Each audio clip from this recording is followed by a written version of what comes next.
Magandang araw sa ating kagalang-galang na guro, Binibining Daphne Amoroto, at sa aking mga kamag-aral. Isang mapagpala at magandang araw sa inyong lahat. Ako si Almira Porocho Udin at ako ay nakatayo sa inyong harapan hindi lamang bilang Presidente ng Pilipinas, kundi bilang karamay ninyo sa lahat ng bagay. Naparito ako upang talakayin ang isa sa mga issue sa ating bansa at kung ano ang mga plano at hakbang ko upang masolusyonan ito.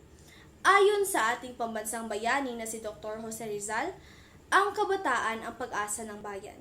Kung kaya't bilang presidente ng bansang Pilipinas, ang una kong nais bigyang pansin ay ang edukasyon sa ating bansa.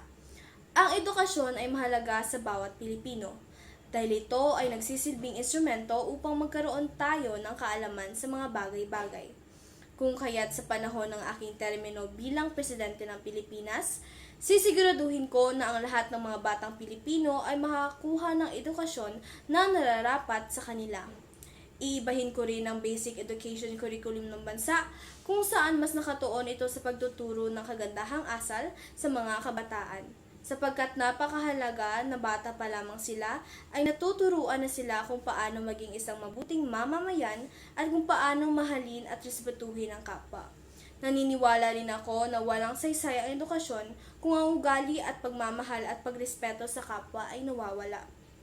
Sa panahon ng aking termino, bibigyang solusyon ko rin ang problema ng mga mag-aaral sa pagtanggap ng scholarship, kung saan mas binibigyang halaga o inuunang tanggapin ang mga mag-aaral na STEM ang kinuhang strand.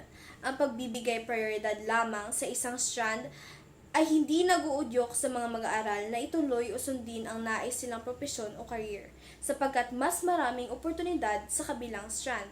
Dahil dito, maraming mga estudyante ang napipilitang kunin ang strand na hindi naman nila gustong kunin.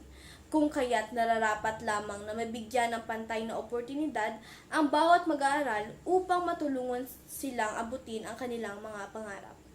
Ang gobyernong dapat na mayroon tayo ay isang gobyernong may malasakit at may tunay na pagpapahalaga sa bansa at sa mga mamamayan nito. Ang edukasyon ang susi sa ating tagumpay. Ito ang makapag-aahon sa atin sa kahirapan.